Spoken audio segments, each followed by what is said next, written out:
Oke, kita masuk ke bahan hari ini mengenai berbagai konsep dasar dalam eee, valuation ya, atau penilaian dengan menggunakan informasi akuntansi ya. Eee, saya refresh balik sebentar ke bab 4 ya, di sana diterangkan bahwa ya, eee, kalau menurut manajemen keuangan ya, teori investasi, alat yang disarankan untuk melakukan valuation atau penilaian aset itu adalah eee, menggunakan ukuran yang berbasis pada kas ya, cash flow ya. Di bab 4 kita bahas kemarin ya bahwa, 2 metode yang umum adalah pertama, eee, dividen discount model ya. Kita melakukan valuasi atau penilaian aset itu berdasarkan berapa banyak dividen yang kita akan terima di masa depan ya. Karena itu adalah menunjukkan manfaat ekonomi yang diperoleh secara real itu didapatkan dari dividen ya. Cara pertama. Kemudian cara kedua bisa menggunakan discounted cash flow model. Jadi kita membuat proyeksi berapa banyak arus kas masuk dan arus kas keluar.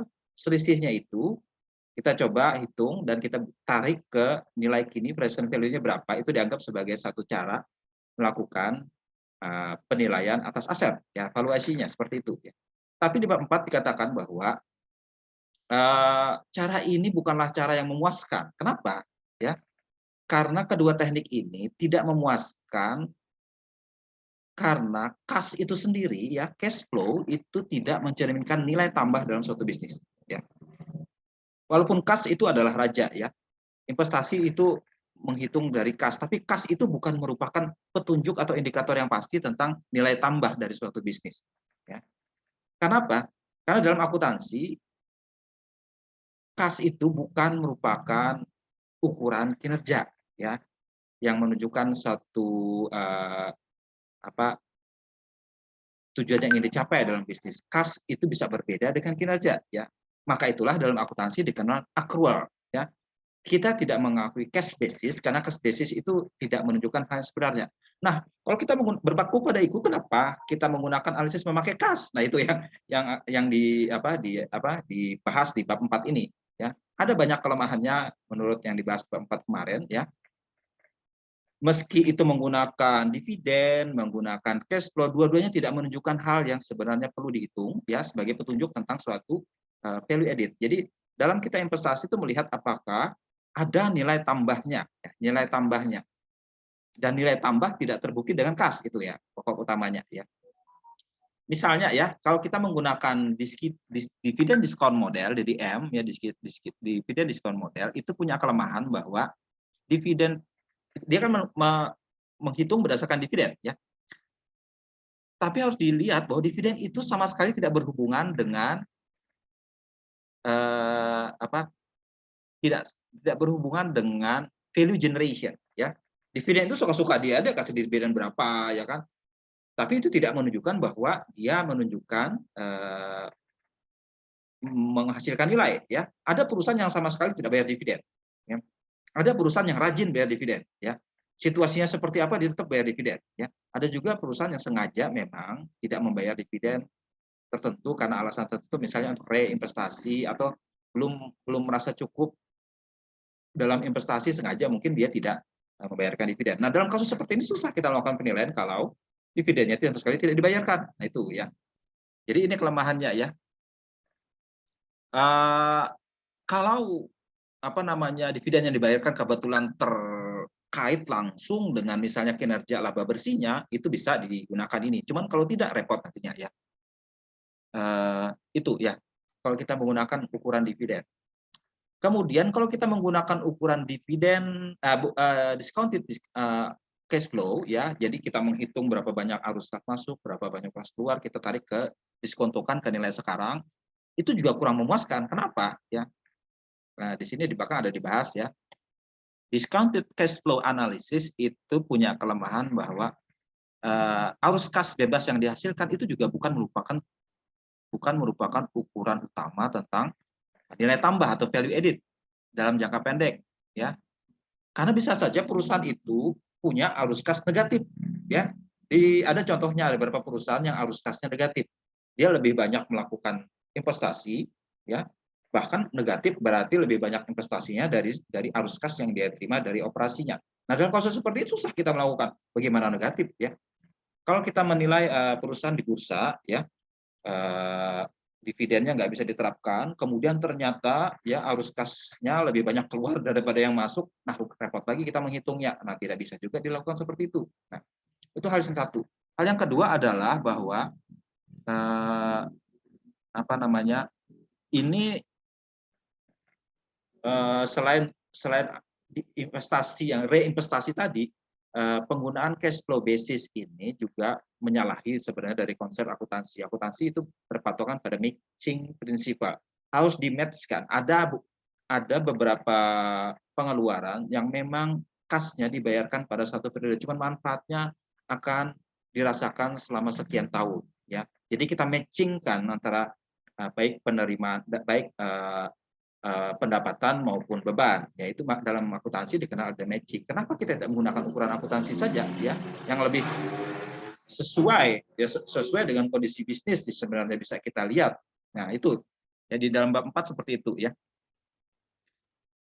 Disarankan, ya, kita menggunakan ukuran akrual saja, pakai informasi akuntansi saja. Nah, ini ya yang terus terang selama ini kalau diajarkan di jurusan manajemen itu kurang diperhatikan, ya. Saya pun belajar seperti ini terutama berfokus ke teori finance, ya, yang terutama mengandalkan pada case basis. Nah, bahkan dalam beberapa tugas yang saya kerjakan di waktu lampau saya kurang begitu paham juga, saya gunakan ukuran finance, ya. Padahal nggak terlalu tepat. Ya, walaupun mungkin ukurannya kebetulan saat itu punya data yang lumayan valid, saya bisa menggunakan metode menurut finance pakai cash flow, ya. Ada beberapa tugas yang saya kerjakan dengan beberapa perusahaan daerah, ya, melakukan valuation, penilaian waktu mereka melakukan penyertaan modal. Ya, kebetulan ini kasusnya unik, ya, maksudnya dia punya dividen yang kebetulan bisa permanently tied terkait langsung dengan kinerjanya. Karena memang di perusahaan daerah itu biasanya fix dikenakan sekian persen harus dibayarkan dividennya kepada pemerintah daerah. Dan kata lain dividen bisa terkait dengan value added-nya. Nah, itu saya menggunakan saja metode yang digunakan selama ini dalam teori finance, memakai cash flow, tidak masalah seperti itu, ya. Tapi dalam kasus khusus yang berbeda mungkin tidak bisa diterapkan seperti itu. Buku kita ini menyarankan kita memakai saja penggunaan cara menurut akuntansi pakai accrual basis dalam hal valuation. Nah, di bab 4 seperti itu, ya. Nah, itu sudah ada ya accrual. Ini di sini dikatakan ya accrual accounting measure earning in a way that is in principle at least correct the deficiency in free cash flow and measure of value added, ya. Jadi dia bisa mengkoreksi kekurangan atau defisiensi kalau kita menggunakan arus kas bebas, ya. Karena arus kas bebas tadi bisa negatif bisa positif, ya. Seperti itu, ya. Memang apa namanya, dalam penggunaan akuntansi pun ada kelemahan sebenarnya, ya. Angka laba itu bisa saja terdistorsi atau dimanipulasi. Itulah beberapa pihak menyarankan jangan menggunakan akuntansi itu di manage-nya, diputar-putarnya, datanya tidak sesuai. Orang ekonomi juga nggak setuju dengan penggunaan cara akuntansi itu, cara yang arbitrer katanya. Tapi sejelek-jeleknya laba akuntansi itu masih lebih mending, ya. Dalam kita melakukan valuation itu masih lebih penting daripada sekedar hal-hal yang melibatkan spekulasi, ya. Penulis ini Stephen Feynman terutama menyarankan agar jangan kita melakukan spekulasi yang terlalu berlebihan sebagai seorang analis yang berpatokan pada informasi fundamental, ya. Sebaiknya informasi akuntansi pun jangan mengandung sesuatu yang spekulatif katanya. Gunakan saja historical basis, tidak masalah, nanti kita sesuaikan saja. Dan investor bisa terutama investor mengandalkan pada forecasting atau perakiraan ke depan, ya. Informasi akuntansi yang historical basis itu bisa menjadikan anchor, dibilang di bab 5 dan 6, anchor itu apa? Basicnya, dasarnya yang digunakan sebagai patokan, nanti kita sesuaikan dengan forecast-nya ke depan. Nah, itu yang akan kita pelajari di bab 5 dan 6, ya. Oke, itu ya berkaitan dengan sebab musababnya kenapa kita perlu menggunakan informasi akuntansi dalam melakukan analisis dalam rangka melakukan valuation atau penilaian atas aset ya, terutama aset yang sifatnya aset keuangan dalam bentuk ekuitas. Itu ya, jadi sebaiknya menggunakan accrual accounting. Sudah cara yang lebih bagus kok. Ya, memang karena orang akuntansi ini kadang-kadang tidak tidak terlalu fokus, kadang-kadang seperti saya juga ya, itu kadang-kadang dilupakan cara seperti ini. Ya, orang-orang di finance itu lebih mengandalkan pada cash flow basis, ya, walaupun itu tidak terlalu betul sebenarnya, tidak terlalu ada banyak defisiensi atau kekurangannya. Oke, masuk ke bab 5 ya, itu disarankan ada 2 macam kalau kita menggunakan accrual accounting dalam valuation. Pertama, kita memakai book value, nilai buku. Kedua, kita memakai laba. Ya, book value mengandalkan pada angka-angka di dalam neraca atau posisi keuangan, sedangkan laba earnings itu berdasarkan laporan laba rugi. Ya, ada 2 macam, tapi hasilnya akan sama, kata Penman. Hasilnya akan sama, mau pakai book value, mau pakai earning, semuanya akan sama karena memakai basic kerangka yang sama ya. Karena kita tahu dalam akuntansi itu sebenarnya ada debit kreditnya akan selalu balance. Nah, memakai ini, kalau caranya betul akan sama saja kata dia. Tentu saja ini saling complementary, saling melengkapi. Kalau nggak bisa pakai ini bisa ya. Misalnya ya dalam kasus bahwa perusahaannya itu punya rugi ya, merugi, berarti kita tidak bisa menggunakan earnings ya. Kita pakai saja yang salah satunya pakai angka neraca, pakai book value, bisa jadi seperti itu ya. Ada 2 alternatif yang bisa dipakai dan ini lebih powerful dibilang sama Furman untuk kita melakukan valuation ya. Pertama di bab 5 sudah disinggung juga, di bab 5 pertama anchoring-nya adalah pada book value, nilai buku ya. Kita bisa memprediksi nilai aset atau nilai suatu saham ya, terutama saham itu berpatokan pada nilai bukunya sebagai anchor. Terus kita tambahkan apa premium yang kita bisa berikan ya berdasarkan potensi di masa depan, prospek potensi di masa depan atas investasi ini. Nah, itu diperkirakan seperti itu. Jadi ini kalau prototipe valuation-nya adalah seperti ini ya. Jadi bahwa nilai suatu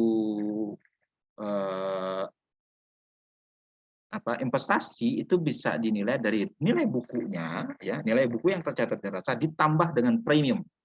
Premium itu sesuatu yang ditambahkan karena investor menganggap ada potensi ke depan melebihi dari nilai bukunya sekarang. Nah, itu. Nilai satu aset 100 sekarang ya, tapi tidak bernilai 100 karena yang 100 ini bisa menghasilkan potensi pendapatan di masa depan. Ya. Sekian. Nah, sekiannya ini berapa kita harus berikan premium ditambah dari nilai 100 tadi. Itulah patokan dari nilai buku. Sederhana seperti itu ya. Dengan bahasa yang sederhana yang bisa dipahami ya. Bahwa kita menilai potensi ke depan itu berdasarkan premi yang bisa dihasilkan ke depan. Dan disarankan kita memakai apa yang dinamakan residual earnings ya.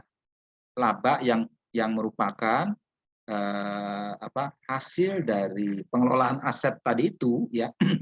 Aset tadi itu sehingga menghasilkan adanya earning ke depan ya. Jadi ya residual earnings inilah yang akan kita lihat sebagai representasi dari potensi prospek ekonomi di masa depan. Ya, prospek penghasilan di masa depan kita hitung dengan expected residual earning. Residual berarti nilai sisa setelah kita mengeluarkan semua beban yang harus kita bayar, sehingga yang netnya berapa. Ya. Netnya berapa, itulah expected residual earning. Ya. Laba tersisa berapa, ditambah dengan book value-nya setelah kita diskotokan nilainya ya, seperti itu ya. Tapi syarat utama adalah kita terlebih dahulu harus memforecast ya, memperkirakan berapa sebenarnya ya laba kita ke depan ya, laba kita ke depan dan laba residualnya ya kita perkirakan ya kan berapa, ditambahkan dengan nilai bukunya ya, ada dicontohkan di situ. Nah ini ya, terutama anchoring-nya memakai book value, kita tambahkan saja berapa residual earning-nya ke depan, kita tarik semua memakai tingkat diskonto yang terutama required rate of return-nya. Jadi residual earning itu adalah penjumlahan dari berapa laba komprehensifnya, ya laba yang ada dalam keuangan ya, laba dalam keuangan yang melebihi dari tingkat imbal hasil yang diperlukan, ya, atau sama dengan biaya modal, ya, cost of capital. Kalau lebih dari itu, ya, itu dianggap sebagai residualnya setelah kita mengurangkan semua ongkos biaya modal, ya. Dan itu kita bagikan dengan berapa persentasenya dari setelah kita mengalihkan dengan nilai bukunya, ya. Nah, Penman menunjukkan bukti di sini ya, bahwa kalau kita kaitkan dengan price to book value, ya, price itu berarti berapa orang menilai, ya, dalam bentuk harga, ya, price-nya, ya. Umumnya, ya, price to book value berhubungan dengan residual earnings, ya. Berarti, ya, harga itu mencantumkan selain nilai buku juga residual earning-nya. Dia menunjukkan bahwa berkorelasi sekali. Mereka yang perusahaan yang punya price book value itu berarti juga punya residual earning yang tinggi, ya. Berarti dia punya potensi ke depan yang tinggi juga, ya. Ini, ya, ada yang misalnya, ya, yang paling tinggi sekitar price to book, harga sahamnya dibagi dengan book value-nya sekitar 6 kali lipatnya, ya. Itu akan mempunyai residual earning yang juga tinggi, ya. Tapi mereka yang price to book value-nya kecil, misalnya 0,42, itu bahkan negatif residual earning-nya. Nah, itu seperti itu, ya. Berarti kalau kita mau menilai suatu saham, kita menilai dari apakah dia punya residual earning yang tinggi ke depannya. Nah, itu, ya. Kita tambahkan saja dengan nilai bukunya.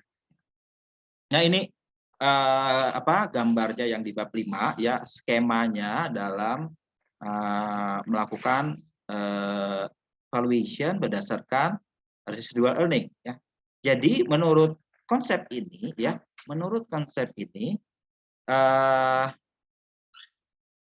value creation, penciptaan nilai bisa dilihat pertama dari apakah, ya, value drivernya itu dilihat dari dua hal. Ini ada dua, ini, ya, ini ada dua, ya. ROCE ini, ROCE ini berasal dari return on common shareholder equity, ya. Itu sama dengan ROE, cuman ini khusus return on equity, tapi dia khusus menyebutnya secara lebih spesifik ROCE, ya, return on common shareholder equity, terutama dengan saham yang biasa saja, ya, saham yang tidak mengeluarkan saham preference dan lain sebagainya, pakai saham biasa saja. Karena itu yang menunjukkan sebenarnya nilai ekuitas sebenarnya bisa dihitung di pasar modal, ya. Jadi sebenarnya itu dilihat dari pertama ROCE-nya, ya. Jadi kalau perusahaan mau, ya, meningkatkan nilai perusahaannya, pertama dia harus menunjukkan profitabilitas yang tinggi, ya. Sebisa mungkin meningkatkan profitabilitasnya sehingga nilai perusahaan juga naik. Cara kedua adalah dengan faktor kedua adalah yang ini adalah book value-nya sendiri. Book value itu berusaha terus-menerus akan bertumbuh, growth, ya, grow, bertumbuh tiap tahun, ya, secara pasti, ya, ajak gitu tiap tahun naik. Di sisi lain profitabilitas juga naik, lama-lama nilai perusahaan akan naik. Itulah strateginya kalau kita mau meningkatkan nilai perusahaan. Berarti kalau ini berarti menunjukkan benar-benar sebenarnya value added, value generation yang harus analis tahu, ya, bagaimana dia profitabilitasnya pertama. Profitabilitas sudah pasti menunjukkan kinerja, ya kan? Kalau cash flow tidak bisa menunjukkan kinerja, ini benar-benar menunjukkan kinerja karena, ya, profitabilitas adalah ukuran kinerja, ya.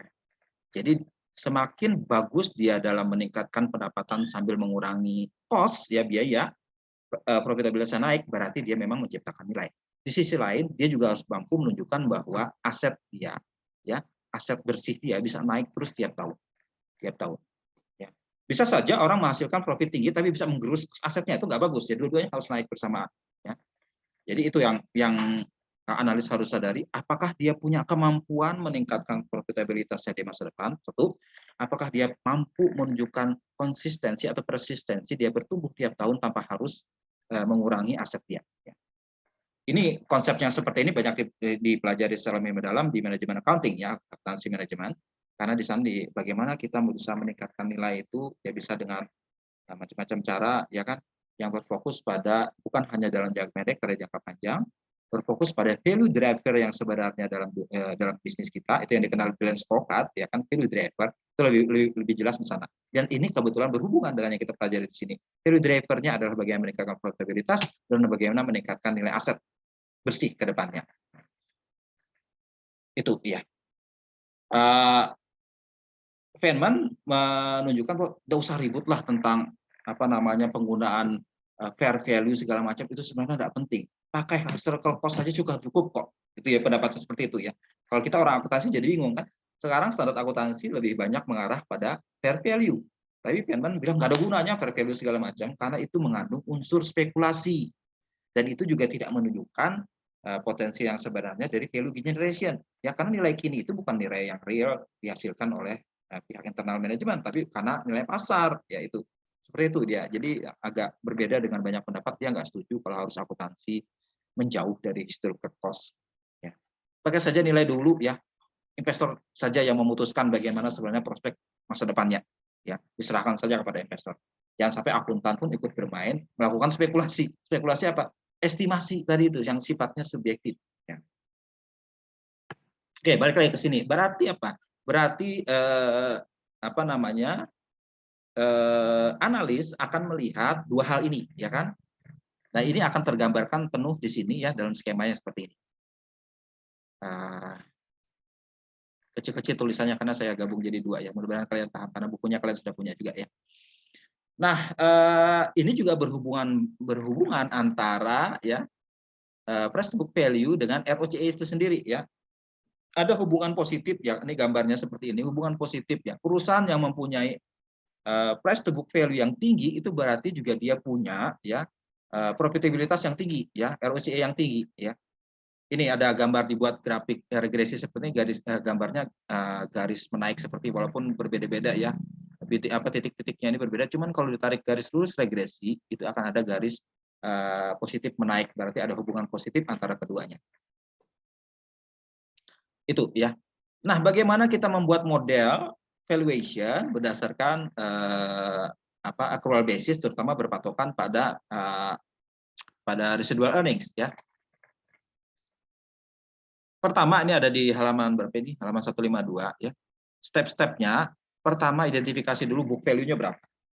Book value-nya berapa? Ya, nilai bukunya berapa? Ya, nilai buku itu rumusnya adalah aset dikurangi liabilitas dapat ekuitas ya kan? Dibagi dengan jumlah saham, itu dibuat per saham ya, per saham.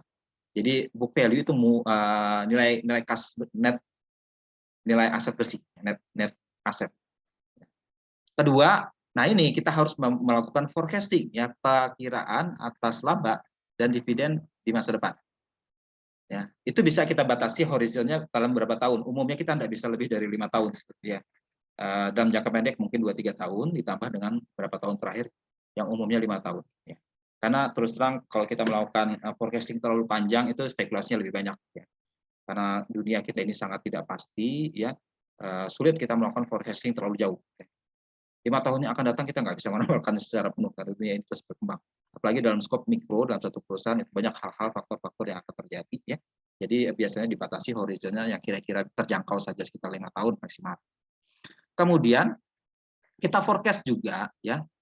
Kita forecast juga nilai buku kita sekarang itu dengan memasukkan earning ya. Nilai buku kan itu hasil dari, kalau dalam ekuitas kan ada perubahan ekuitas akan bertambah kalau ada laba dan berkurang kalau ada dividen yang dibayarkan pada pemegang saham. Kita hitung seperti itu. Jadi berapa sebenarnya nilai buku kita di masa depan dengan memasukkan persamaan seperti itu. Ya. Jadi book value sama dengan beginning book value tambah earnings dikurangi dividen. Kemudian setelah itu kita hitung residual earning-nya. Residual earning itu adalah tadi itu ya. Setelah kita mengurangkan required of dividend atau cost of capital yang kita bayarkan ke pemegang saham ya. Jadi pada intinya residual earning itu adalah laba yang kita terima setelah dikurangi semua kewajiban kepada pemegang saham ya. Dengan kata lain laba ditahan kalau dalam akuntansi ya, laba ditahan, retain earning. Kemudian residual earnings tadi itu kita tarik ke nilai sekarang present value dengan menggunakan diskonto ya. Kemudian ada satu lagi ya, kalau horizon kita beranggapan setelah 5 tahun itu bukan berarti cuma kita meramalkan 5 tahun, kita harus menambah juga setelah 5 tahun itu nilainya berapa ya kan.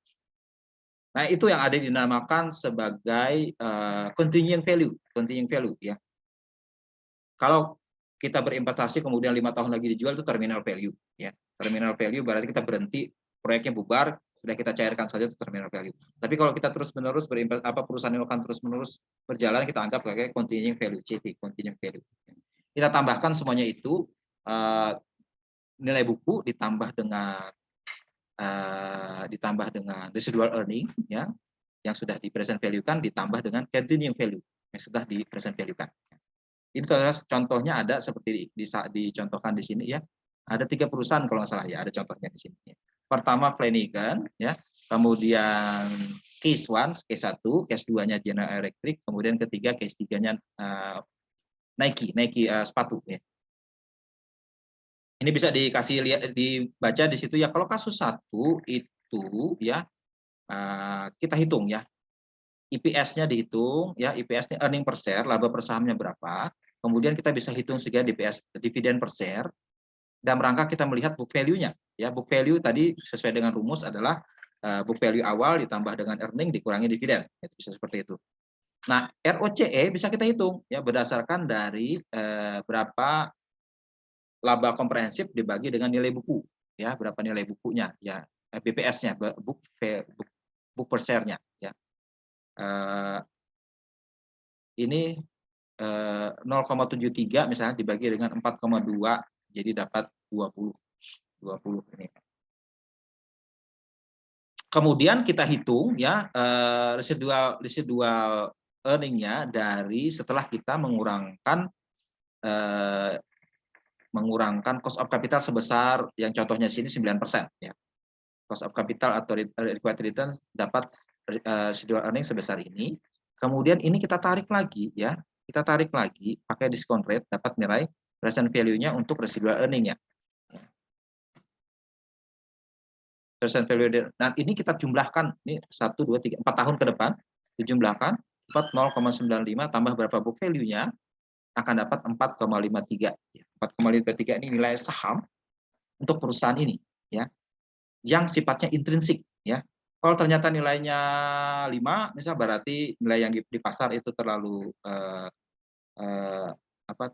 terlalu murah, kita bisa beli ya karena nilai sebenarnya 4.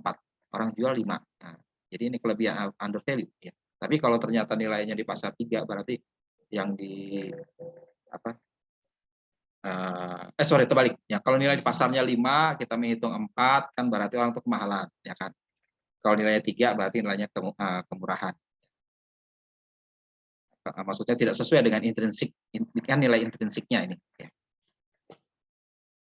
Nah, kasus kedua itu kalau ternyata ada continuing value. Ya kalau yang pertama ini kita asumsikan bahwa residual value-nya 0 di tahun terakhir ya, tidak ada pertumbuhan lagi berarti mandek dia.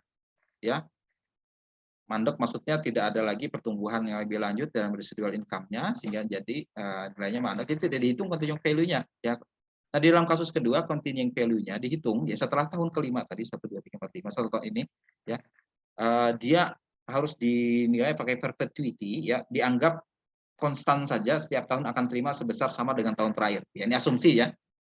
Untuk memudahkan asumsinya seperti ini ya. Dihitung-hitung ya setelah menambahkan nilai buku ditambahkan dengan residual earning-nya, kemudian ditambah dengan continuing value-nya, dapatlah value per share-nya sekitar 13,07 ya, 13,07. Ini ada hitungannya lengkap di sini, bagaimana menghitungnya di sini. Jadi nilai sebenarnya dari saham ini adalah $13 ya, seperti itu. Nah, kasus ketiga beda ya. Kasus ketiga ini sama ya, ada continuing value-nya, tapi sekarang ya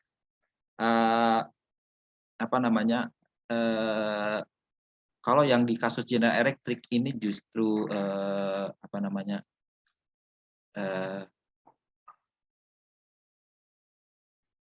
beda asumsinya ya. Kalau di dalam kasus 2 itu ya, kasus 2 itu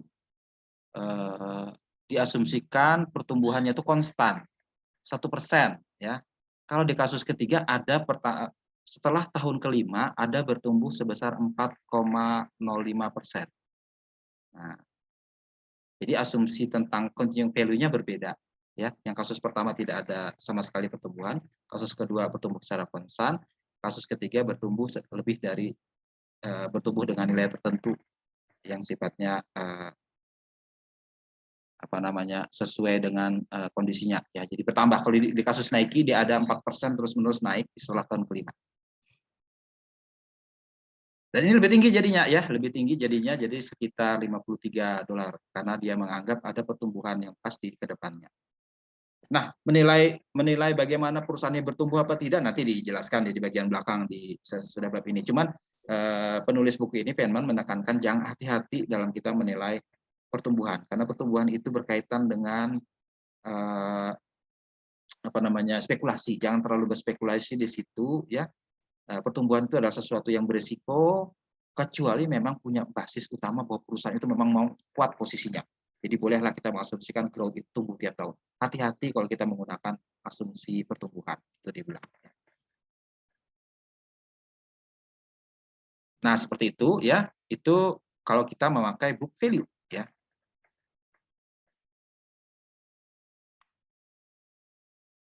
Cara ini juga bisa dipakai untuk dalam internal perusahaan untuk menilai suatu kelayakan proyek dalam suatu perusahaan dan juga evaluasi strategi. Bisa digunakan cara yang sama, berpatokan pada nilai buku. Dan ini memang disarankan ya. Ada beberapa keunggulan, jadi ada diterangkan di sini ya di 55 itu ya.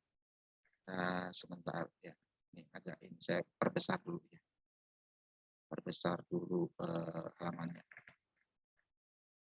View dibuat single saja. Tetap kecil juga ya.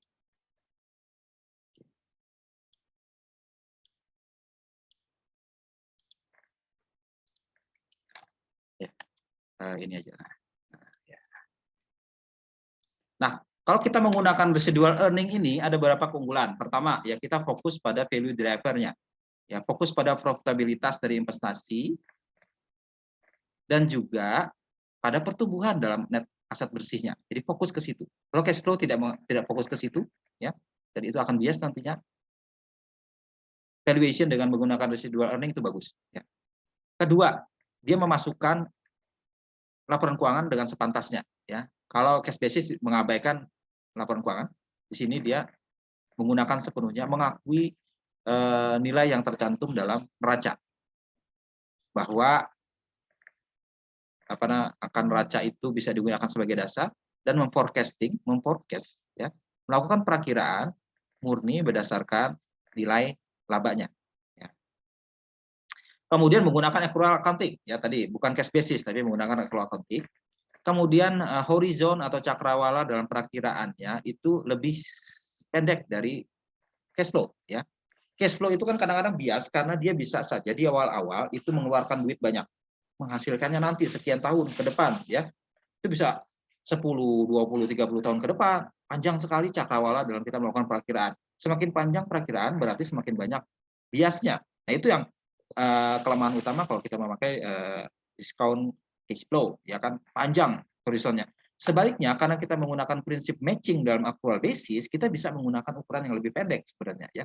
Jadi itu keuntungannya kalau kita menggunakan residual earnings.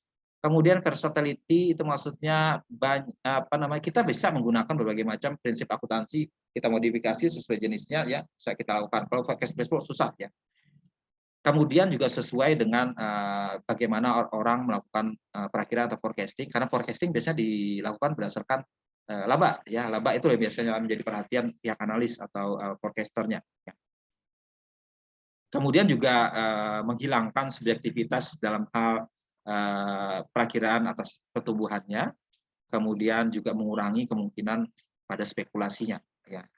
Orang akuntansi itu sebenarnya paling konservatif ya, tidak mau bermain-main sesuatu hal yang tidak pasti. Udah yang pastinya aja berapalah, bahkan lebih cenderung konservatif sebenarnya ya. Pendapatan itu tidak langsung diakui, tapi beban langsung diakui. Itu sedikit mengurangi spekulasi sebenarnya. Dan itu juga berguna bagi investor, karena investor akan mengurangi cenderungan dia melakukan spekulasi. Kelemahannya ada ya, suspect accounting bahwa memang akuntansi itu bisa tidak berkualitas karena bisa dimanipulasi, ya kan. Kemudian ada kompleksitas yang dihasilkan dari perhitungan akuntansi. Tapi saya pikir ini tidak terlalu lah, ya bisa kita lakukan lebih banyak manfaatnya daripada sekedar kekurangannya sejauh ini, ya. Itu ya. Jadi kita bisa menggunakan metode seperti ini dalam melakukan valuation. Nah, kita masuk ke hari ini yang seharusnya menjadi bahan hari ini, ya. Itu melengkapi. Kalau tadi anchoring-nya berdasarkan book value, ya. Sekarang anchoring-nya memakai laba, ya, memakai angka dalam laporan laba rugi. Kalau di bab sebelumnya memakai angka dalam neraca book value, sekarang pakai laba rugi. Prinsipnya juga sama, ya, saling melengkapi, ya. Dan hasilnya pun akan sama karena dalam akuntansi dikenal double entry, ya. Mau pakai cara ini maka jadi ketemunya sama juga, ya kan, balance gitu ya. Selama angka akuntansinya balance, ya.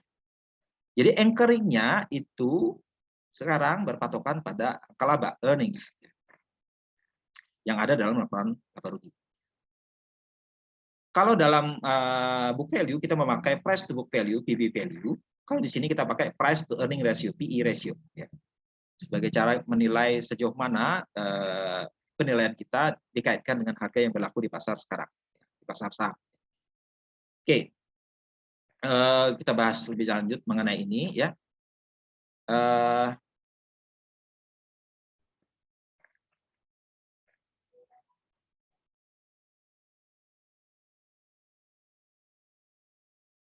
Nah, apa namanya, kalau kita berpatokan pada laba, ya, itu juga bisa, ya, tidak hanya berpatokan pada nilai buku, ya.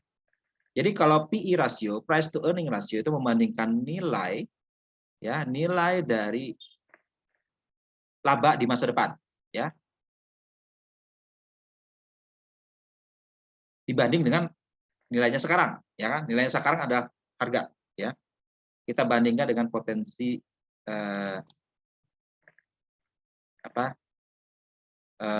expected future earning itu direpresentasikan dengan harga yang sekarang, ya. Misalnya harga sekarang itu Rp5.000 satu perusahaan. Berarti potensi laba di depan sebenarnya Rp5.000 kalau kita diskontokan nilai sekarang, ya kan. Nah, kalau ini kita 5.000 tadi, ya, kita bandingkan dengan nilai labanya sekarang berapa, itulah PE rasio, ya.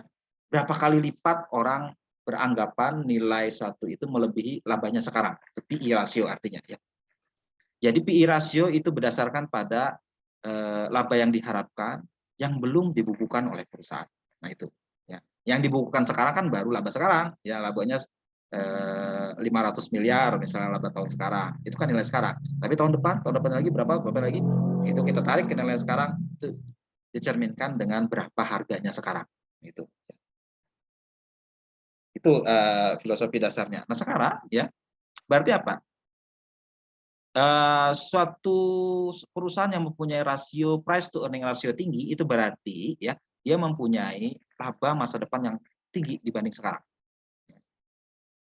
Sekarang 100, nanti tambah 200, 300, ya, naik terus gitu. Nilainya lebih dari sekarang. Berarti orang akan menghargai ini lebih dari nilainya sekarang. Sebaliknya, bila PE rasionya rendah berarti potensi labanya di masa depan itu diperkirakan rendah dari nilainya sekarang. Dari laba yang sekarang. Jadi kalau misalnya laba sekarang 100, nanti naik 110, nanti 120, 150, 200 dan sebagainya, ya. Itu berarti potensinya bagus ini, ya. Berarti harganya pasti naik. Maksudnya harga PE rasionya akan tinggi, ya. Rasio antara harganya dengan earning-nya tinggi. Karena dia berpatokan pada nilai laba, ya. Namun seperti dikatakan di depan tadi, ya, potensi laba di depan kita harus berhati-hati, ya. Karena pertumbuhan di masa depan itu berkaitan dengan spekulasi juga, maka valuasi berdasarkan PE rasio itu harus cukup berhati-hati mengurangi sisi spekulasinya. Sisi spekulasinya harus dikurangi, ya, dengan terutama berpatokan pada angka-angka dalam laporan keuangan yang bisa divalidasi. Ya.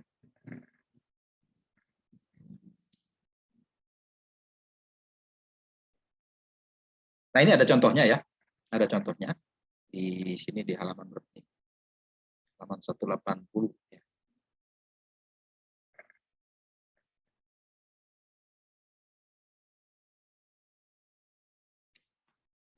Nanti saya terangkan di casesnya aja ya. Karena kita berpatokan atau membuat anchoringnya tuh pada laba ya, maka laba itu adalah ukuran dari perubahan atas nilai ya. Is a measure of change in value ya.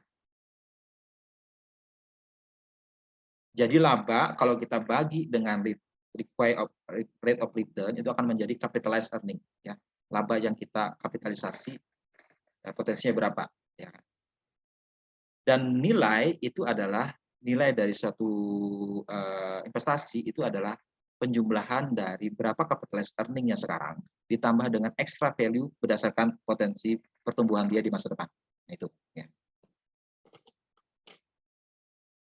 Dan terutama sekali adalah dalam melakukan kita perhitungan ini harus dibedakan antara ya cum dividend earning dan ex dividend earning ya. Cum dividend earning itu semua ya, nggak peduli itu dibayarkan atau tidak, itu semua yang yang diberikan dari investasi harus dihitung ulang lagi. Jadi seluruh mencantumkan cum dividend earning, yaitu cum dividend earning ini artinya laba dengan memasukkan juga dividen kalau ada yang diinvestasikan kembali, ya. Ini anunya apa? Jadi laba ditambah dengan berapa dividen yang dibayar itu dianggap diinvestasikan kembali. Ya.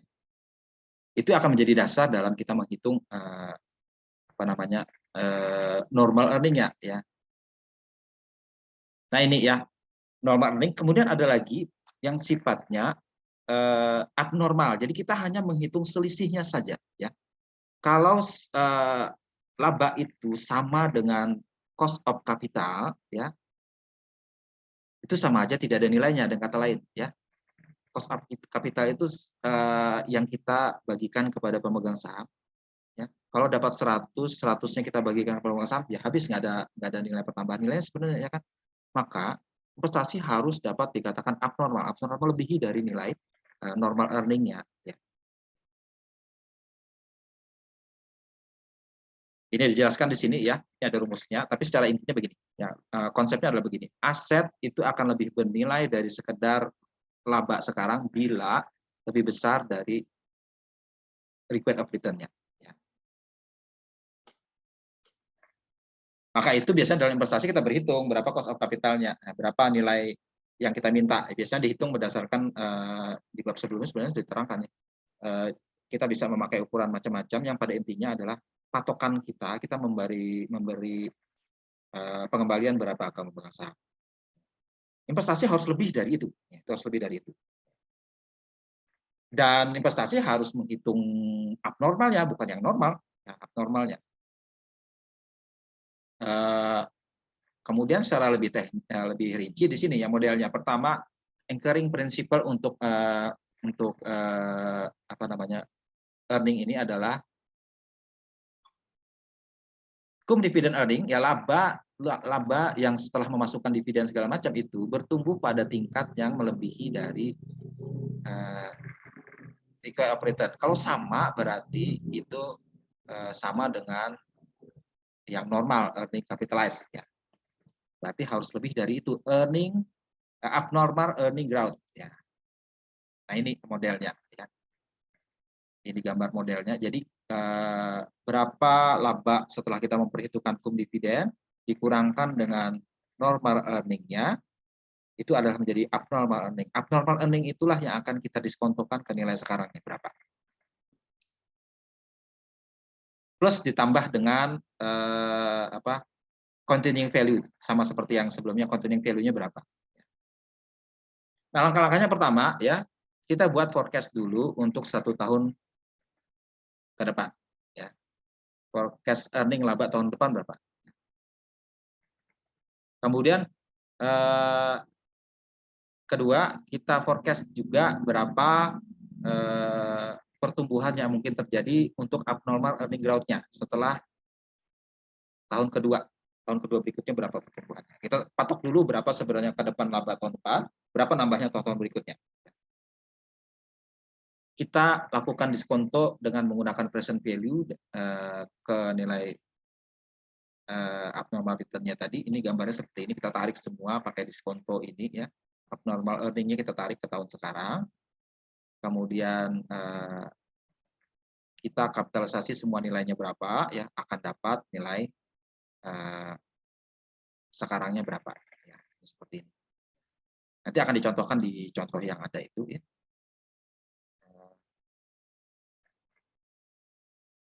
Nah, ini ada contoh ya. Setelah memperhitungkan abnormal earning growth ya untuk dua perusahaan, Dell Computer dan pabrik sepatu Nike ya. Dua perusahaan yang berbeda tapi mempunyai abnormal return yang berbeda, abnormal earning yang berbeda ya. Karena apa? Karena kalau di Dell itu EPS-nya itu tidak melebihi 0,9% ya. Anggaplah dalam kasus ini required operatornya 9%. Dell itu memberikan nilai kurang dari 9% ya. Memberikan earning yang kurang dari 9% apa boleh buat ya, abnormal earning-nya bahkan minus ya. Tapi kalau Nike, ya Nike sepatu Nike dia abnormal earning-nya lebih dari required rate of return ya, sehingga dapat 0,72 ya. Jelas akan berbeda nilainya ya kan. Nike akan mempunyai nilai saham yang lebih tinggi. Dan kalau itu kita coba hitung ya, kita coba hitung masukkan ke persamaannya, akan dapat berapa sebenarnya value dari sahamnya ya. Value keseluruhan ya. Ini dalam kasus yang ini ya, yang ada contoh seperti ini dihitung dia abnormal earning-nya berapa ya kan. Ketemu, ini kalian bisa baca sendiri. Ini ketemu akhirnya 133 juta. Dibagi dengan saham beredar berapa dapat harga saham per lembarnya. Itu namanya simple valuation model. Ya. Kalau kita memperhitungkan constant rate setelah tahun berikutnya ya. Nah, ini ada contoh ya, sama seperti book value tadi, kita ada contoh untuk 3 asumsi ya. Asumsi pertama ya, pakai kasus General Electric ini ya, dia tidak ada pertumbuhan lebih lanjut setelah tahun kelima ya. 1 2 3 tahun kelima. Dia memforecast di tahun 99 5 tahun 2001 2004 ya, 5 tahun ke depan. Kita hitung dulu cum dividend earning-nya ya. Kemudian dibandingkan dengan required return akan dapat normal earning berapa ya. Normal earning berapa, selisihnya itu adalah abnormal earning growth AEG ini. Kemudian AEG kita diskontokan 10%, tarik nilainya sekarang akan dapat penjumlahnya adalah 0,017. Ditambahkan dengan EPS earning-nya sekarang sebagai anchor kita 1,29, akhirnya didapatkan total earning-nya 1,3. 1,3 kita tarik ke nilainya sebenarnya berapa, dibagi dengan tingkat kapitalisasi sudah 10%, maka berarti harga sahamnya adalah $13 per lembar saham. Itu kalau required outlet 10% dan diasumsikan pertumbuhannya itu 0 setelah tahun kelima. Itu kasus pertama. Kalau kasus kedua ya, mana tadi? Ini ya, pabrik sepatu Nike ya, itu diasumsikan ya, diforecastkan setelah tahun kelima ya ada pertumbuhan 4,5% ya, ini 0,45 ini ya. 4,5% bertumbuh. Berarti kita hitung continuing value-nya. Ya, kalau tadi continuing value-nya tidak ada, sekarang berarti kita hitung continuing value-nya dengan asumsi bertumbuh dari tahun kelima dan selanjutnya 4,5%. Kita narik di tahun terakhirnya, tarik ke tahun sekarang lagi ya. Jumlahkan dengan nilai laba sekarang dan berapa abnormal earningnya, tambah totalnya 4,787, dibagi lagi dengan tingkat kapitalisasinya 9% akan dapat 53,18 dolar. Ini nilai sebenarnya intrinsic value dari pabrik sepatu ini. Asumsi ketiga itu beda. Asumsi ketiga itu di perusahaan berikutnya ya. Asumsi dua saja, maaf, tidak ada asumsi ketiganya di sini ya. Ini bedanya ya. Yang ketiga ini adalah kalau kita menggunakan forecast oleh analis dalam satu valuasi dalam kasus perusahaan Google ya, Google. Kalau kita mau melakukan penilaian atas Google ya, kalau diasumsikan seperti ini ya, Google diasumsikan tidak ada dividen. Jadi 0 ya, IPS-nya 0, tapi IPS-nya ada bertumbuh tiap tahun ya. Kemudian kita menghitung juga berapa dividen yang diinvestasikan, kebetulan tidak ada 0% semua. Jadi kita sama, hukum dividen earning-nya sama dengan IPS-nya. Kemudian kita tarik ke normal earning-nya berapa dengan tingkat 11% tadi ya. Required of return-nya 11%.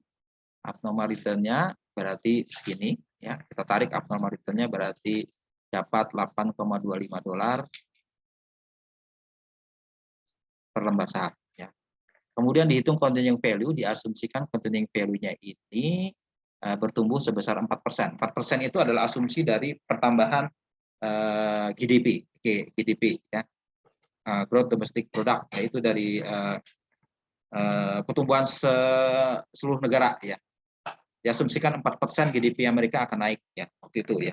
Di Indonesia misalnya GDP kita diproyeksikan 5% naik ya.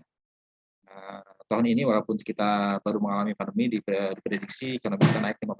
Ya. Nah, berarti kita anggap continuing value di perusahaan ini mungkin ya 5 tahun ke depan 5%, seperti itulah asumsinya. Itu paling gampang memakai GDP angka seluruh negara ya. Asumsinya seperti itu untuk continuing value. Ya, tambahkan saja berapa continuing value ditambah abnormal earning growth, ditambah abnormal earning-nya, kemudian ditambah dengan laba dia sekarang berapa, dapat 76,24 itu labanya. Laba itu harus dikapitalisasi menjadi nilai ya.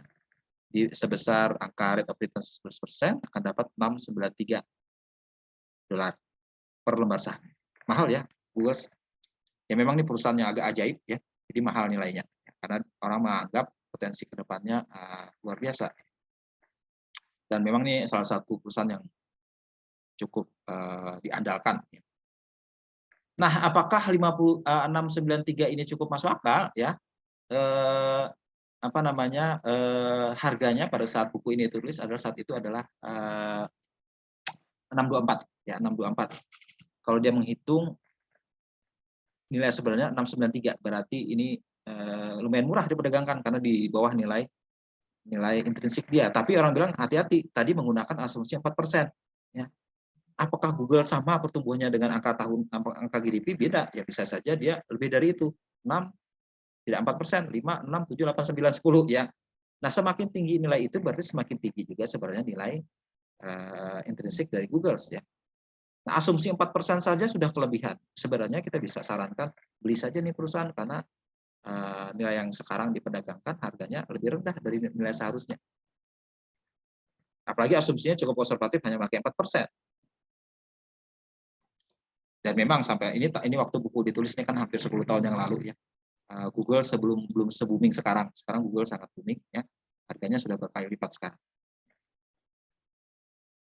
Ya itu tentang ini. Nah, ini ada kesimpulannya. Kalau kita menggunakan abnormal earning growth valuation, itu ada beberapa keuntungannya ya.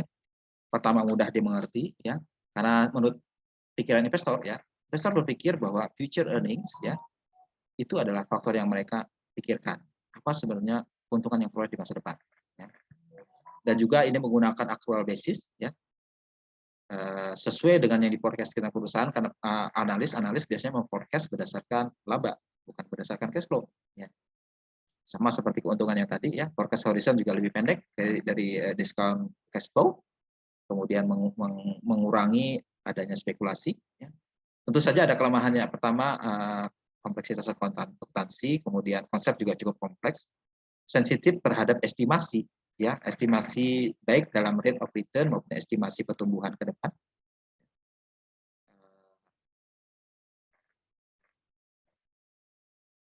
Dan juga karena dia berpatokan hanya ke angka laba rugi, tidak menunjukkan ke potensi di laporan neraca. Dan juga kemungkinan adanya earnings management itu harus curigai, yang menyebabkan mungkin tidak valid dalam menghitung berapa laba sebenarnya. Itu kelemahannya, tapi ini bisa digunakan sebagai komplement, pelengkap kalau kita menggunakan angka yang satunya tadi itu memakai book value. Oke, ya nanti menguasai ini terus terang harus banyak latihan, ya, latihan soal, ya. Nanti saya akan sharingkan latihan soalnya seperti apa, ya. Yang pada intinya memahamkan kalian tentang cara menghitung ini. Inilah yang analis keuangan lakukan, ya, analis saham segala macam itu yang dilakukan, ya. Jadi analis itu biasanya mendalami satu perusahaan, ya. Dia tahu aspek bisnisnya, strateginya seperti apa, supaya dia bisa memforecast dengan baik perusahaan itu. Biasanya perusahaan-perusahaan besar itu punya analis yang khusus dipekerjakan hanya untuk mengamati perusahaan itu dan dia buat forecast. Itu yang biasanya investor-investor gunakan sebagai patokan dia melakukan forecasting. Mereka menjual jasanya dalam hal forecast atau peramalan itu sehingga membantu investor melakukan penilaian seperti itu. Oke, itu garis besarnya untuk bab 5 dan 6. Silakan kalau ada pertanyaan atau bingung.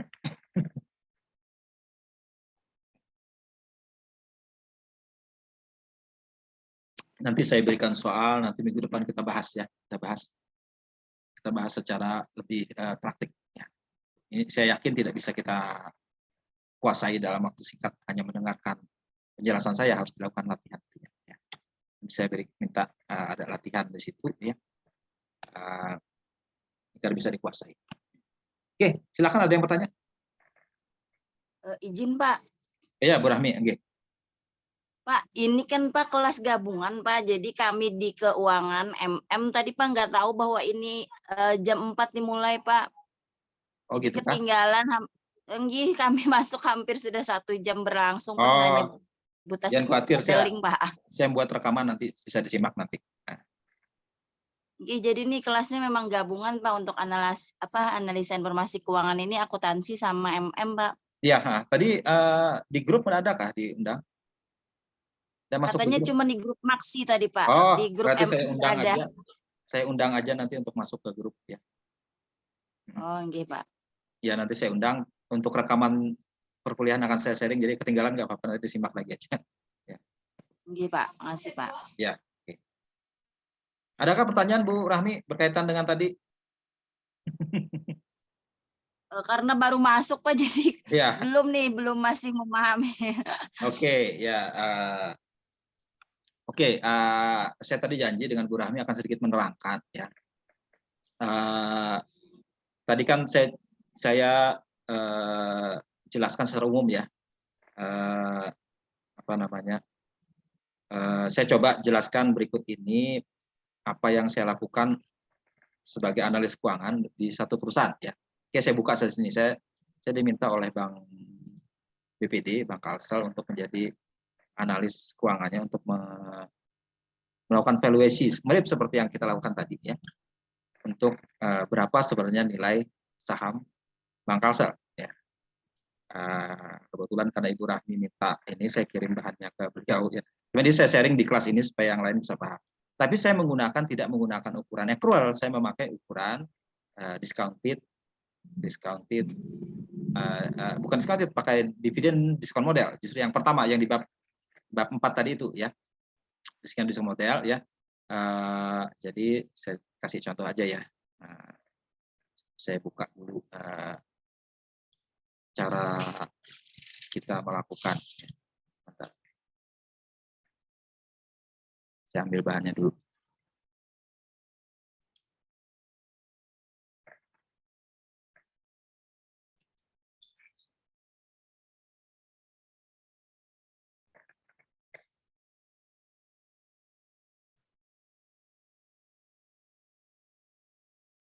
Jadi kami, ya, saya dan dosen lain diminta untuk melakukan penilaian apakah pemegang saham dapat melakukan penambahan penyertaan modal pada satu perusahaan. Tentu saja kalau menurut aturan yang ada itu harus dinilai dulu ya, dinilai dulu apakah layak investasi itu. Nah, layak itu berarti harus bisa dinilai apakah prospek keuangan masa depannya cukup menjanjikan atau tidak. Nah, eh, eh,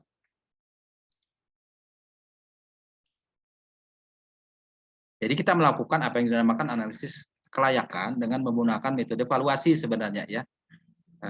Ini kebetulan konteksnya adalah sebuah bank. Kalau bank memang agak sedikit berbeda dengan perusahaan biasa, ada sedikit modifikasi ya.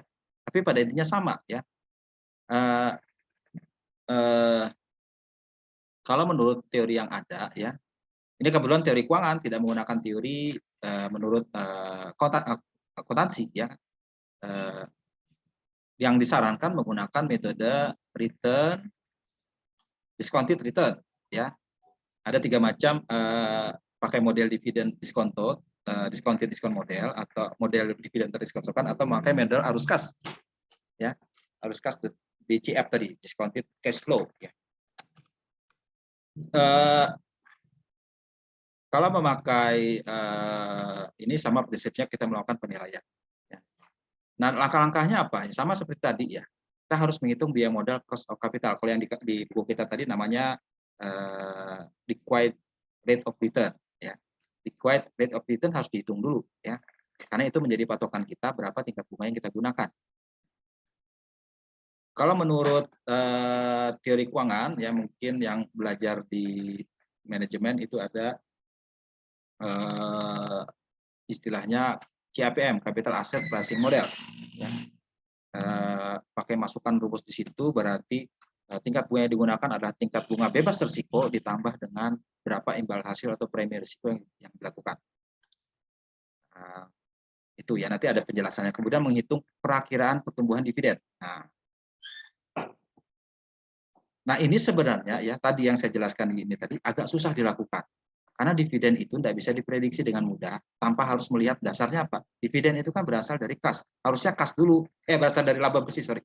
Berasal dari laba bersih. Laba bersihnya harus diprediksi dulu. Nah ini apa namanya? Tapi pihak keuangan itu punya cara sendiri. Bisa kok dihitung. Nah ini berbeda ya. Kebetulan saya di sini mengikuti pola di keuangan ya, tidak menggunakan akuntansi. Bisa kok dihitung dengan berapa banyak ya rasio payout-nya itu berapa, ya, dikalikan dengan berapa earning-nya. Ya. Dalam kasus ini mudah karena bank pemerintah ini BMD umumnya biasanya dipatok sekian persen harus dibagikan dalam bentuk dividen karena pemerintah perlu buat pendapatan baik pemerintah pusat maupun pemerintah daerah sebagai pendapatan asli daerah dipatok tiap tahun harus ada dividen. Nah, saya kebetulan tidak salah menggunakan cara seperti ini karena dividen yang dibagikan itu terkait ya tadi dikatakan permanently tied to value yang diciptakan. Nah, baru dari situ kita bisa menghitung nilai intrinsik sahamnya berapa. Nah, kalau menurut dividen diskon model, ya itu bisa ada macam-macam, ada pakai 1 tahap, ada pakai 2 tahap, ada yang tahapnya berbeda-beda. Dan upaya perakiraan akan semakin sulit kalau semakin banyak, semakin kompleks ininya. Ya. Dalam kasus yang perusahaan ini, bila pertumbuhan banknya stabil, artinya bank diharapkan bertumbuh pada positif tapi kurang dari tingkat pertumbuhan seluruh ekonomi umumnya, kita bisa pakai yang sederhana saja, memakai yang Gordon Growth model. Ya. Lalu nanti kita lihat apakah nilai yang dihasilkan itu sama dengan nilai yang ada dicantumkan. Karena perusahaan ini tidak diperdagangkan di bursa, kita pakai patokan saja berapa nilai nominalnya. Nah, tadi langkah pertama menghitung biaya modalnya dulu. Ya, biaya modal itu dihitung dari berapa sebenarnya yang diharapkan dari investasi pada perusahaan ini. Ya. Dalam kasus ini kebetulan tidak ada patokan yang jelas karena perusahaannya tidak diperdagangkan di bursa, kita pakai asumsi saja. Ya kan? Misalnya ya kita menghitung beta. Beta itu kalau di mata kuliah manajemen investasi adalah ukuran risiko. Ya. Tingkat bunga bebas risiko bisa diambil dari obligasi pemerintah untuk tenor 10 tahun 6,38%. Itu kenapa dikatakan bebas risiko? Karena itu akan dibayarkan secara pasti oleh pemerintah. Tidak mungkin angkanya meleset. Ya. itu berarti bebas risiko, ya. Free risk rate, ya. Ditambah dengan premi risiko yang terjadi kalau ada naik turun. Nah, ini ada angkanya, kebetulan ada lembaga yang membuat imbal hasil yang diharapkan berapa, ya, dikalikan dengan berapa betanya risikonya, akan ditambah premi risiko. Nah, dihitung-hitung tingkat yang diharapkan 7,62%. Ini kalau kita digunakan KTD juga bisa, ya kan, digunakan untuk kita menghitung tadi itu, memakai accrual basis bisa, ya. Karena angka required return digunakan dalam semua bentuk investasi. Nah, dalam langkah kedua memperkirakan tingkat pertumbuhan dividen ini, ya, ini berpatokan pada sebelumnya saya melakukan terlebih dahulu penilaian atas prospek masa depan perusahaan yang dinilai dari rencana bisnis perusahaan. Kebetulan perusahaan membuat rencana bisnis, ya, bank ini membuat rencana bisnis sekitar 3 tahun ke depan, yang pada intinya adalah bahwa dia akan bertumbuh. Nah, ini ya,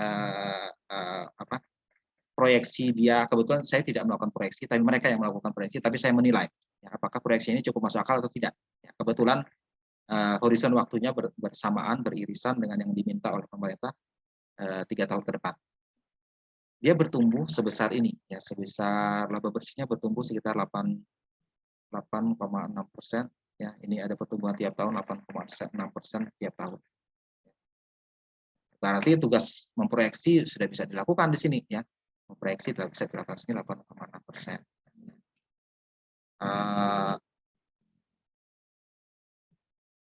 Dari 8,6% itu kan laba bersih. Di pihak lain kita meminta berdasarkan dividennya. Dividen berarti kita sesuaikan lagi di sini 8,6%.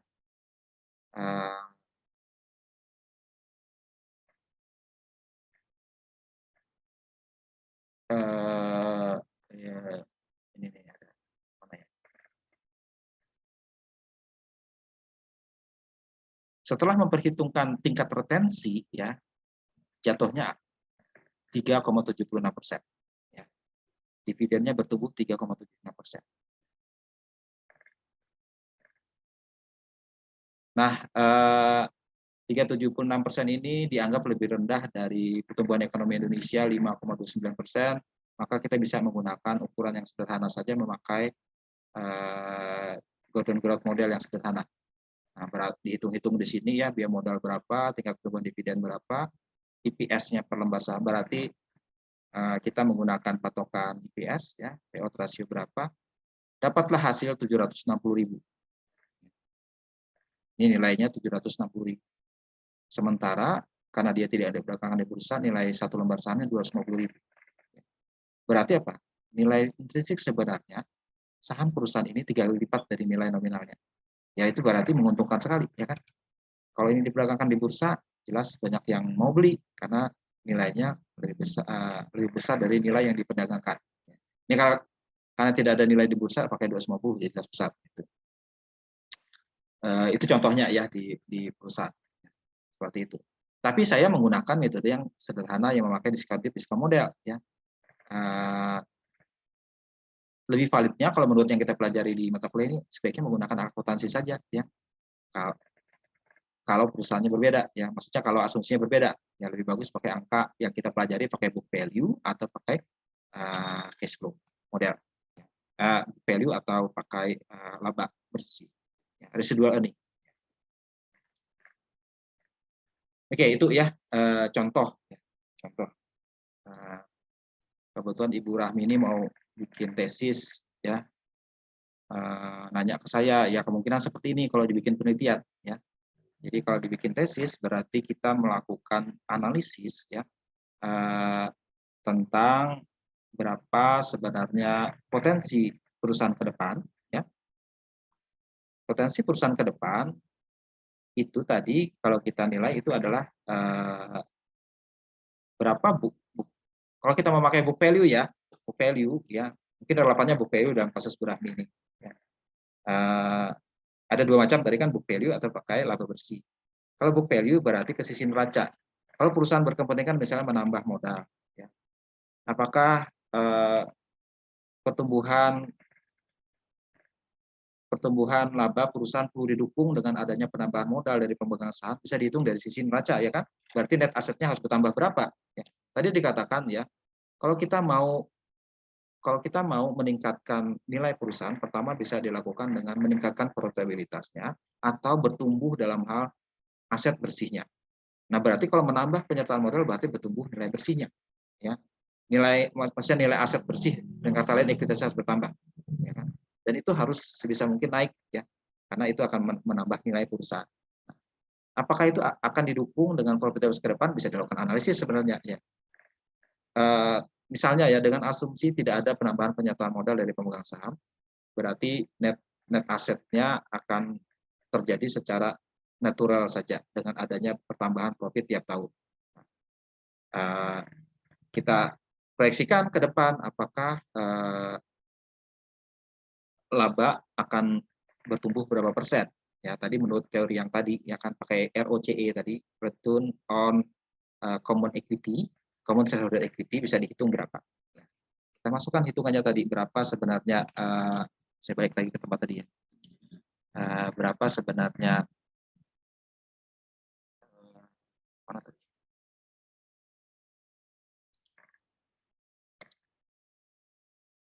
Berapa sebenarnya pertumbuhan aset ya.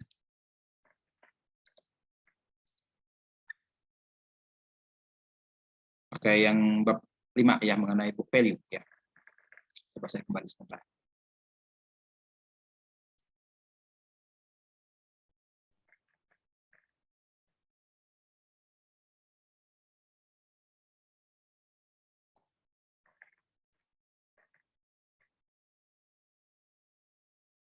Nah ini ya, satu aja perusahaan ini.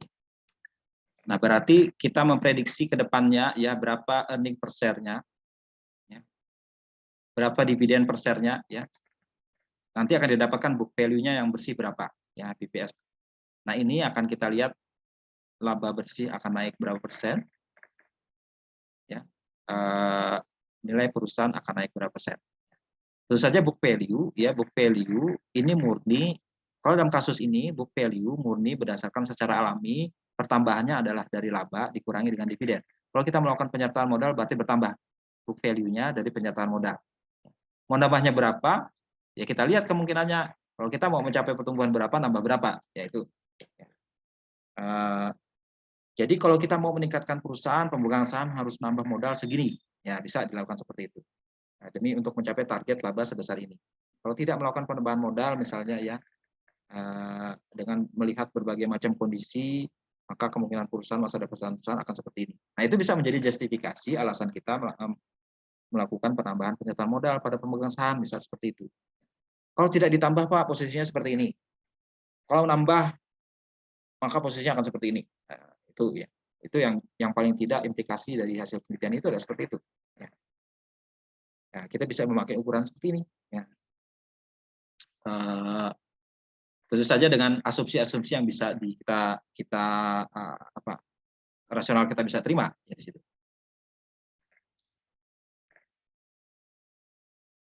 Ya, seperti itu kira-kira ya. Oke, ada pertanyaan lebih lanjut ya? Kita minggu depan akan langsung bahas saja ya contoh-contoh soal yang kita kerjakan ya. Dari situ mungkin Anda akan belajar secara lebih teknis ya bagaimana melakukan penghitungan ya. Kalau kita menguasai ini terus terang kita jadi investor handal sebenarnya ya, mirip seperti analis fundamental sebenarnya ya. Kita bisa membuat perakiraan ya. Oh ini kemahalan, ini kemurahan ya. Hanya berpatokan dengan nilai bukunya atau labanya bisa seperti itu. Tentu saja main di forecastingnya ya, di forecastingnya itu yang harus kira betul. Forecastingnya ini terus terang susah gampang ya. Memperkirakan kemungkinan ke depan itu memang agak sulit ya. Cuman ada cara yang educated guess sebenarnya ya. Jadi perakiraan yang teredukasi, bukan perakiraan sembarangan, bisa kita lakukan. Ya. Dalam kasus ini misalnya ya, ini dalam kasus Nike ini si investor tidak melakukan sendiri forecasting, tapi dibantu oleh analis keuangan yang melakukan forecasting. Ya.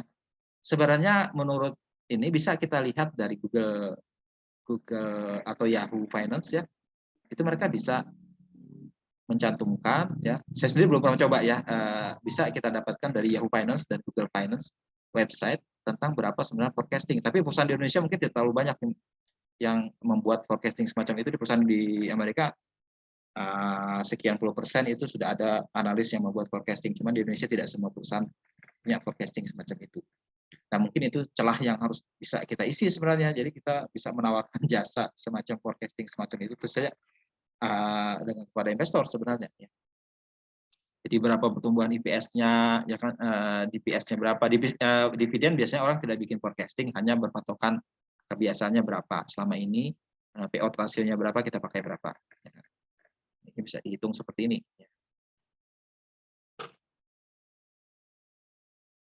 Jadi walaupun menggunakan ukuran akuntansi, ya kan, dalam melakukan valuasi, tetap ada unsur estimasi berkaitan dengan forecasting ke depan. Itulah yang membuat pasar modal jadi aktif bergerak. Ya. Seseorang mengestimasikan tinggi, seseorang rendah, ya, ini akan terjadilah pasar sebenarnya. Jadi pasar ekspektasi sebenarnya. Berapa mereka mengekspektasikan potensi ekonomi atau prospek ekonomi masa depan suatu perusahaan. Mereka yang bertransaksi. Ya. Nah, sebisa mungkin kalau kita mau ini, sebisa mungkin kita akurat hitungannya, ya kan? Itu yang. Nah, ilmu yang kita dapatkan mulai sini itu amat membantu dalam melakukan proses ini. Nanti di bagian bab-bab selanjutnya akan kita pelajari bagaimana kita melakukan forecasting yang baik. Ya. Forecasting yang baik itu bukan berdasarkan kira-kira, tapi murni berdasarkan analisis yang mendalam tentang bisnis perusahaan. Kalau Anda belajar manajemen strategik, itu amat membantu itu, ya, memahami apa kondisi perusahaan, ya, apa yang membuat dia unggul secara bersaing, ya, competitive advantage-nya apa, apakah dia bisa mampu mempertahankan itu, apakah dia punya kemampuan mempertahankan itu. Kalau perusahaan yang kita nilai kuat secara strategik, itu kita beranggapan dia mampu terus-menerus bertumbuh. Tapi kalau kita dapatkan informasi bahwa yang bersangkutan punya banyak kelemahan dan sepertinya sulit mempertahankan itu, kita akan sanksi bahwa dia akan bertumbuh. Mungkin kita tidak bisa memprediksi secara lebih lebih ini lagi. Makanya itu, ya, dalam value investing, ya, kita berinvestasi itu bukan investasi membeli instrumen keuangan. Membeli saham berarti juga membeli suatu bisnis. Makanya investor yang baik harus menguasai bisnisnya. Ya. Investor sejati maksudnya, ya, seperti Warren Buffett dan sebagainya, itu mereka paham sekali tentang perusahaan yang mau diinvestasikan. Jadi bukan hanya dengar-dengaran, ikut-ikutan, atau rame-ramean ikut di situ, tidak mendalam bisnis. Jangan seperti itu, ya. Investor yang sejati harus paham betul, ya, bisnis yang dijalankan itu apa, ya. Menguasai betul, paham tentang aspek-aspek keunggulannya, mampu juga dari situ sebagai konsekuensinya mampu memforecastingkan bagaimana prospek keuangan ini, perusahaan ini di masa depan. Itu yang bisa diberikan.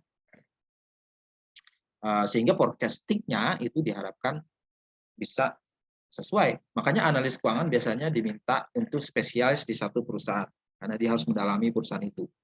Ya, sehingga forecasting dia nggak meleset, karena dia paham betul tentang perusahaan itu. Bahkan tiap hari dia harus mengikuti perkembangan tentang perusahaan itu. Oh, perusahaan ini bikin produk baru. Oh, ini apa ini? Jadi, oh, perusahaan ini sedang melakukan perubahan perombakan manajemen. Nah, manajemen yang baru seperti apa? Bisakah diandalkan? Bisakah dipercaya? Punya kompetensi yang baguskah? Punya jaringan yang baguskah? Sehingga kita bisa meramalkan perusahaan ini akan bertumbuh dengan baik di masa depan karena manajemennya yang top misalnya. Ya. Nah, itu dia bisa mengadjust, yang menyesuaikan ekspektasi dia. Ya. Sebaliknya, kalau misalnya manajemennya berhenti, terjadi penggantian manajemen, orangnya mengundurkan diri, itu dapat tanda buruk sebenarnya. Ini bagaimana nih kelanjutan perusahaan? Ekspektasi kita semula harus kita rubah. Ya, itulah kadang-kadang informasi-informasi penting menyebabkan, ya, harga saham naik turun, ya, karena ekspektasinya berubah tadi itu. Karena informasi yang didapatkan itu menyebabkan investor ragu atau justru optimis, ya. Jadi naik, ya, atau ragu bisa turun dia. Itulah yang menyebabkan angka forecasting yang ini berubah, ya. Angka forecastingnya berubah, jadi nilai yang di bawah ini juga berubah dan nilai harga saham juga akan berubah, ya, seperti itu. Oke, itu, ya. Ada pertanyaan?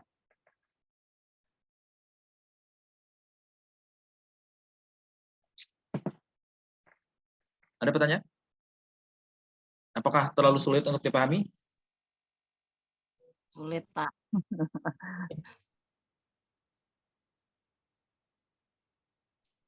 Ya, kita praktek saja nanti ya, praktek saja Iya. akan mudah dipahami kalau kita praktek. Saya coba buat prakteknya, saya kira mungkin mudah kita memahami. Saya susun nanti ininya ya. Minggu depan kita bahas sama-sama. Oke, ya itu gambaran tentang dua bab ini. Nah, minggu depan selain kita bahas praktek ini, ya minggu depannya setelah kita paham tentang bagaimana menggunakan informasi keuangan yang tercantum dalam laporan keuangan sehingga kita mampu melakukan valuasi, minggu ke depannya lagi ya kita akan masuk ke bagian kedua ya dari bab 7 ya. Bab 7, saya buka dulu ya.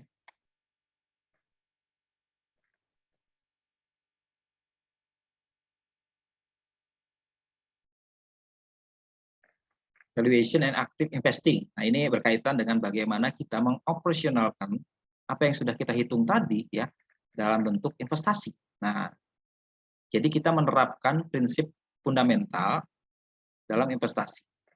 Kalau tadi kita sudah paham ya bagaimana kita melakukan penilaian ya, baik menggunakan book value maupun laba ya kan, nilai buku maupun laba. Sekarang bagaimana kita memainkan itu dalam bursa saham. Nah, seperti itu. Kita pelajari di bab berikutnya. Kemudian di bab selanjutnya masuk ke bagian kedua di mana kita bisa melakukan forecasting. Nah, itu ya. Dengan baik. Ya. Tadi prinsip dasarnya sudah kita kuasai ya kan. Berarti dalam kita melakukan analisis kita harus paham dulu bagaimana memforecastingnya dengan baik. Nanti kita belajar bagaimana aktivitas bisnis yang ada dalam perusahaan ya, yang memampukan kita memahami konteks bisnisnya ya. Kemudian kedua nanti ya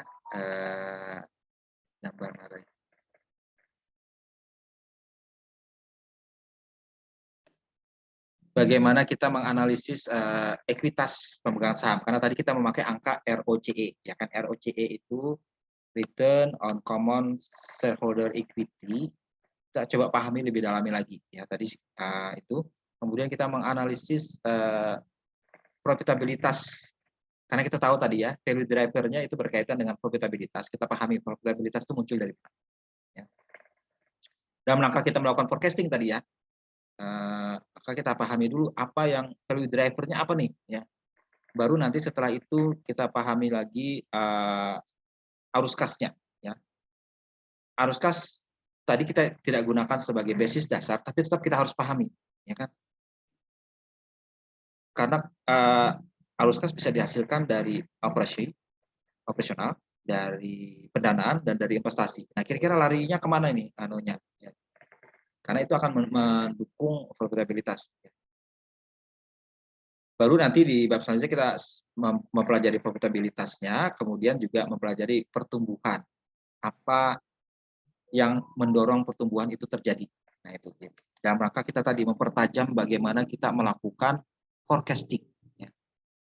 Jadi menganalisis informasi dalam laporan keuangan maupun di luar itu. Ya. Di luar laporan keuangan. Ya, informasi bisnis secara umum yang memampukan kita mempertajam forecasting kita. Ya. Dan kemudian nanti kita mengkonversikan forecasting atau perakiraan itu dalam bentuk valuasi yang sudah kita pelajari tadi, dan bagaimana kita melakukan trading ya saham menggunakan informasi. Nah, itu arah direction kita ke depan. Sampai titik ini kita sudah paham tentang bagaimana melakukan valuasi memakai hal tersebut. Kita pertajam lagi di minggu berikutnya. Oke, ya. Itu untuk bahan kita hari ini ya. Tolong kalau kurang paham pelajari lagi bukunya ya. Memang sudah banyak hitungan pakai bahasa Inggris, lagi mohon maaf ya. Belum ada terjemahan Indonesianya sayangnya ya. Buku ini bagus ya, memang saya dapat insight terutama dari pengarangnya ya, bahwa value investing ya, investasi yang tidak berdasarkan spekulasi itu harus berpatokan pada informasi yang lebih objektif, yaitu pakai laporan keuangan. Nah, itu yang amat disarankan di dalam investasi zaman sekarang. Jadi kita perlu investor yang sophisticated, menguasai ilmu keuangan dan akuntansi, yang juga memampukan kita menjadi investor yang handal dari segi fundamental. Jadi bukan hanya investasi itu ikut-ikutan, tapi murni berdasar pemahaman yang mendalam tentang bisnis, itu yang diharapkan. Oke, kalau tidak ada pertanyaan, kita akhiri ya. Sampai ketemu minggu depan. Sebelum itu nanti akan saya sharing beberapa tugas pendalaman sebelum yang akan kita diskusikan. Oke. Iya, Pak. Oke, ada pertanyaan Pak? Ada tadi? Nggak ada.